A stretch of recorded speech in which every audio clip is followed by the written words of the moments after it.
High everyone, আসসালামু আলাইকুম। Welcome back to my channel. আশা করছি সবাই ভালো আছেন। আমরাও আলহামদুলিল্লাহ ভালো আছি। তো আজকে সকাল থেকে আমি আমার ব্লগটা শুরু করেছি, বিকেল পর্যন্ত কন্টিনিউ করব। আজকে সকালবেলায় কিন্তু আমরা চলে এসেছি শপিংয়ে। এখন অবশ্য সকাল না, প্রায় 11:30টার মতো বাজে। তো বাচ্চাদেরকে সকালবেলায় স্কুলে দিয়ে এসেছি। তারপর এখন আমি আর ওর আব্বু শপিংয়ে চলে এসেছি, কিছু টুকিটাকি কিনতে হবে বাসার জন্য। তো আমরা এখন কেএফসিতে চলে এসেছি। আমি আর ওর আব্বু এখন সকালে নাস্তাটা করে নিচ্ছি। আর আজকে সকাল সকালই কিন্তু ফ্রাই ফুড দিয়ে শুরু হয়ে গিয়েছে আমাদের নাস্তাটা। আমি বলতেছি ওর আব্বুকে যে না, আমি এই ধরনের খাবার খাবো না। তারপর ওর আব্বু বলছে সমস্যা নেই, মানে চিকেনের চামড়া ফেলে খেলে কোনো সমস্যা হবে না। তো যাই হোক, এখন আমরা নাস্তাটা করে নিচ্ছি।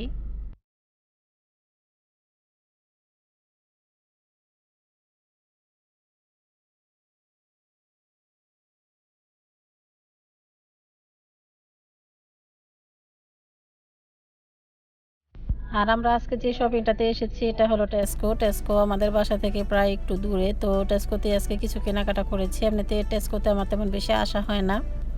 আমি এওন মলে বা সেতিয়া সিটি মলে সবসময় শপিং করে থাকি। তো আজকে যেটা ইম্পর্টেন্ট সেটা ওখানে নেই, তাই আমি টেস্কোতে এসেছি নেওয়ার জন্য। তো আমরা ভাবলাম যে এখান থেকে কেনাকাটা করে তারপর নাস্তাটা করে নেব।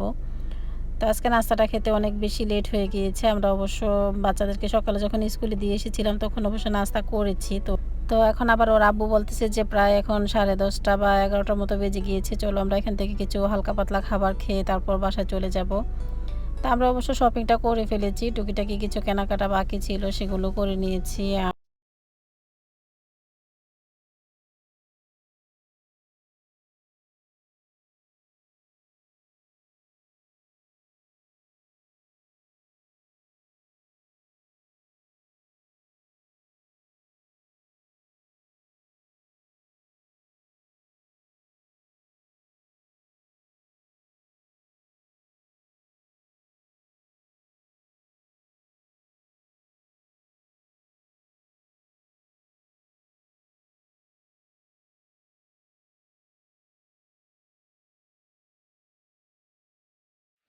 তো আমরা এখন অলরেডি বাসায় চলে এসেছি। আর এই তো অল্প স্বল্প কিছু কিনে নিয়ে এসেছি। আর বিশেষ করে আমার বেশি ভালো লেগেছে যে সয়া মিল্কের এই বক্সগুলো আমি কিনে নিয়েছি। একটা বক্সের মধ্যে 2টা সয়া মিল্ক থাকে। তো এই সয়া মিল্কগুলো অনেক অফার চলতেছে শপিংয়ে, তাই ভাবলাম আমরা নিয়ে যাই। তো আমি 3 প্যাকেট নিয়ে এসেছি এখানে, হয়তো এই বয়মগুলো কাজে লাগবে সেজন্য। বা এমনিতে সয়া মিল্ক আমাদের বাসায় একটু বেশি খাওয়া হয়, সেজন্য একটু বেশি করে নিয়ে এসেছি। এখানে একটার ভিতরে 2টা করে প্যাকেট। 5 রিঙ্গিট 99 সেন্ট নিয়েছে, প্রায় 6 রিঙ্গিটের মতো নিয়েছে।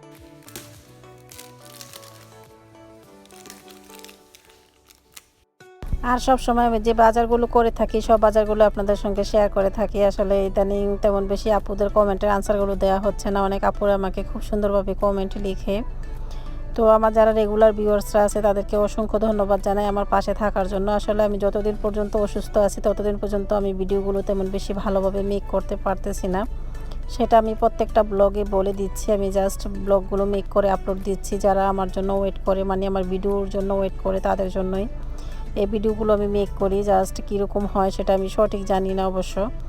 তো প্রতিদিনই ওর আব্বুর সঙ্গে যখন বাইরে যাওয়া হয় টুকিটাকি এটা সেটা কেনা হয়, তাই ভাবি আপনাদের সঙ্গেও শেয়ার করে। আমি কিন্তু আমার ডিটেলসে সব ভিডিওর মধ্যেই দেখিয়ে ফেলি, বা কোনো কিছুই কিন্তু আমি রাখি না। আমি সরাসরি যে প্রতিদিনের ভিডিও প্রতিদিন মানে আপলোড করে থাকি। আমি কোনো একদিনের ভিডিও আরেকদিন আপলোড করে থাকি না। রিয়েল যেটা হয় সেটাই আমি আপনাদের সঙ্গে শেয়ার করি।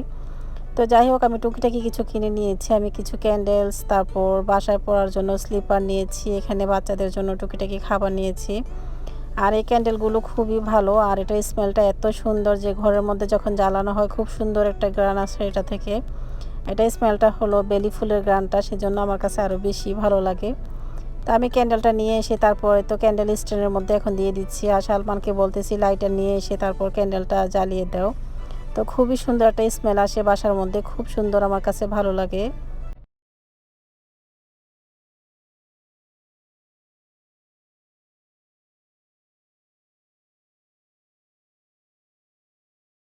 তো এখন হলো বিকেল টাইম, আমরা প্রায় 6:30টার মতো বাজে। তো বাচ্চাদেরকে নিয়ে একটু সময় দিচ্ছি বাহিরে। এমনিতে তো মানে বাহিরে যাওয়া হয় না, অনেক দিন হয়েছে বাচ্চাদেরকে নিয়ে।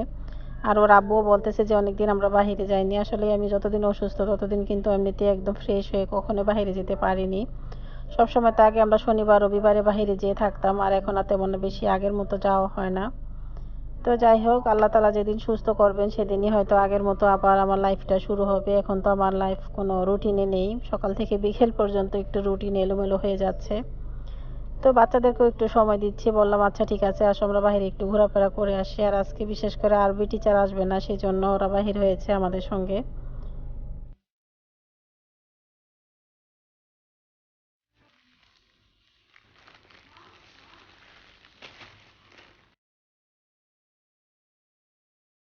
তো তখন আমার সবগুলো বাজার ভালোভাবে শেয়ার করা হয়নি, তো আমি বিকেলবেলা বাসায় এসে তারপর আপনাদের সঙ্গে আবার শেয়ার করতেছি। এখানে এই মিল্কটা আমি নিয়েছি বাচ্চাদের জন্য, ওরা মিল্কটা খেতে পছন্দ করে কিনা আমি সঠিক জানি না, তবে আমি ফার্স্ট টাইম এটা কিনেছি। তো সালমান বলতেছে ওর কাছে ভালো লাগেনি।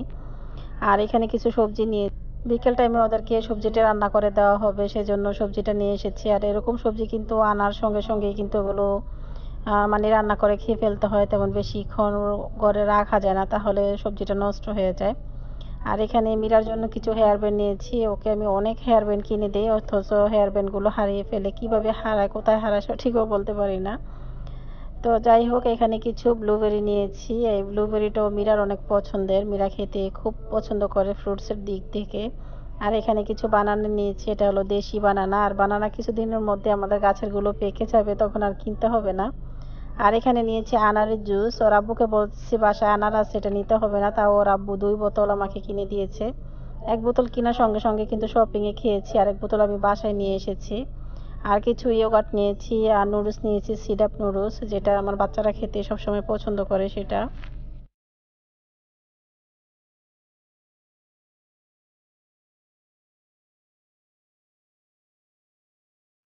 আর এখানে নিয়েছি বেবি কর্ন, তার সাথে নিয়েছি বাঁধাকপি। আর এগুলো শপিং করেছি হলো এয়ন মল থেকে। আমরা আজকে 2টা শপিংয়ে গিয়েছিলাম, 3টা শপিংয়ে টোটাল আমি গিয়েছি। একটা হলো মিস্টার ডিআইওয়াই, আর একটা হলো টেস্কো, আর একটা গিয়েছি হলো এয়ন মল। সব জায়গা থেকে অল্প অল্প করে এই তো টুকিটাকি সব কিছুই কেনা হয়েছে। তো এখন আমি সবজিটা একটা বুলের মধ্যে নিয়ে তারপর পানিতে ভিজিয়ে রাখবো, পরে সবজিটা আমি রান্না করে নিব।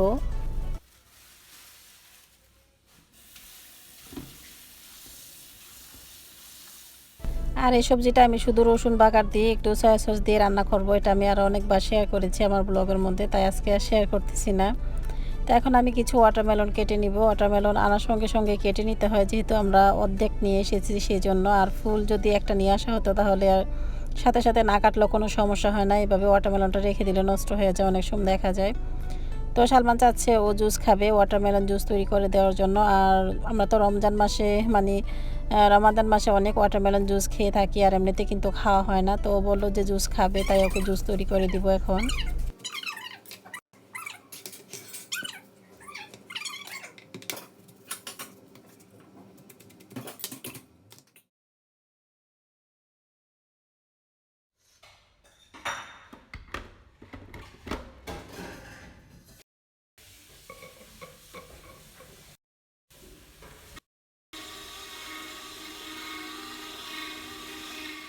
তো ওয়াটারমেলন জুসটা এখন তৈরি করে নিচ্ছি। আর ওয়াটারমেলন জুস তৈরি করার পর কিন্তু অনেক জুস বের হয়, অন্যান্য ফ্রুটসের চাইতে কিন্তু ওয়াটারমেলন জুসটাই সবচেয়ে ভালো। তাই আমরা রমজান মাসে বিশেষ করে ওয়াটারমেলন জুসটা সবসময় ইফতারের মধ্যে রাখি। আর কিছু আপুরা আমাকে বলেছিল যে আপু রমজান মাসের মতো ব্লগ তৈরি করো। তো রমজান মাসের মতো ব্লগ তৈরি করব ইনশাল্লাহ, যে কোনো এক ব্লগে দেখানোর চেষ্টা করব। আর রমজান মাসের মতো ব্লগ তৈরি করা তো এখন আর একদমই সম্ভব না, কারণ রমজান মাসে আমরা ইফতার করে থাকি, তারপর একটু অন্যরকম থাকে, বিভিন্ন ধরনের রেসিপি করে থাকি, রান্না বাড়াটা একটু আয়োজনটা বিকেল টাইমে করে থাকি। তো পারফেক্ট একদম সেম তো হবে না, তাও আমি করার চেষ্টা করব। অনেক আপুরে বলে থাকে রমাদান মাসের ব্লগগুলো অনেক সুন্দর হয়েছে আপু, রমাদান মাসের ব্লগগুলোর মতো ব্লগ মেক করো, আমাদের কাছে ভালো লাগবে। তো আমি চেষ্টা করব রমাদান মাসের মতো ব্লগ তৈরি করার মতো, তো আশা করছি আপনাদের ভালো লাগবে।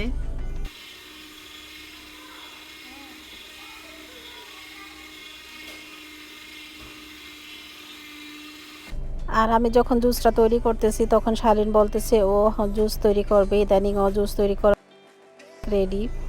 তো ও যখন বলতেছে যে আমি আম্মু তুমি ওয়েট করো, আমি তরমুজের জুসটা তৈরি করব, তো ও কিন্তু হোমওয়ার্ক করতেছে। তখন আমি বলতেছি যে না, তুমি হোমওয়ার্কটা ফিনিশ করে আসো।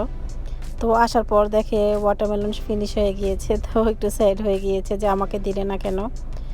তো বললাম নেক্সট টাইমে তোমাকে দিব, সমস্যা নেই। তো আমার ওয়াটারমেলন জুসটা এখন তৈরি হয়ে গিয়েছে। আর অল্প পরিমাণে ওয়াটারমেলন দিয়ে যদি জুস তৈরি করা হয় তখন রসটা কিন্তু অনেক বেশি হয়। জুসটা কিন্তু অনেক বেশি হয়েছে। তো আমি সবাইকে এখন রেডি করে দিব জুসটা খাওয়ার জন্য। প্রথমে ওর আব্বুকে দিচ্ছি, তারপর এক এক করে সবাইকে দিব। আর আগামী মাস থেকে তো বাচ্চাদের স্কুল বন্ধ, মানে ডিসেম্বর মাস। তো আমাদের তো বাংলাদেশে যাওয়ার কথা। অনেক আপুরাই কিন্তু আমাকে মেসেঞ্জারে নক করতেছে যে আপু তোমরা কি ডিসেম্বরে দেশে আসবে কিনা। তো আমি এখনও সঠিক বলতে পারিনি, যেহেতু আমার শরীর এখনও সুস্থ হয়নি, বা ওর আব্বুরও কিন্তু অনেক কাজ রয়ে গিয়েছে। আর বাচ্চাদের স্কুলে পরীক্ষা শেষ হবে মেবি 10 ডিসেম্বর কি 5 ডিসেম্বর, এখন আমি সঠিক বলতে পারতেছি না। আমি অবশ্য সঠিক ক্যালেন্ডার দেখে তারপর আপনাদেরকে জানাবো ভাবছি। তো দেখি যে কোনো সময় আমি ব্লগে বলে দেবো যদি আমরা বাংলাদেশে যেয়ে থাকি। আমি অলরেডি অল্প অল্প করে শপিং করা শুরু করে দিয়েছি, এটা সেটা কেনাকাটা করতেছি। তো এখনও আপনাদের সঙ্গে শেয়ার করিনি, অবশ্য তো যে কোনো এক ব্লগে শেয়ার করব। যদি আমি বাংলাদেশে যেয়ে থাকি আর কি, তাহলে আমি দেখাবো, তা না হলে তো আর দেখাবো না। তো যাই হোক, এটা হলো তার পরের দিন সকালবেলা আমরা সবাই বের হয়েছি যে কোনো একটা কাজে। তো আজকের ব্লগটি এখানে আমি শেষ করব। আশা করছি সবার ভালো লেগেছে। সবাই ভালো থাকবেন, সুস্থ থাকবেন। আর আগামী ব্লগ দেখার জন্য আমন্ত্রণ রইল সবাইকে। আল্লাহ হাফেজ।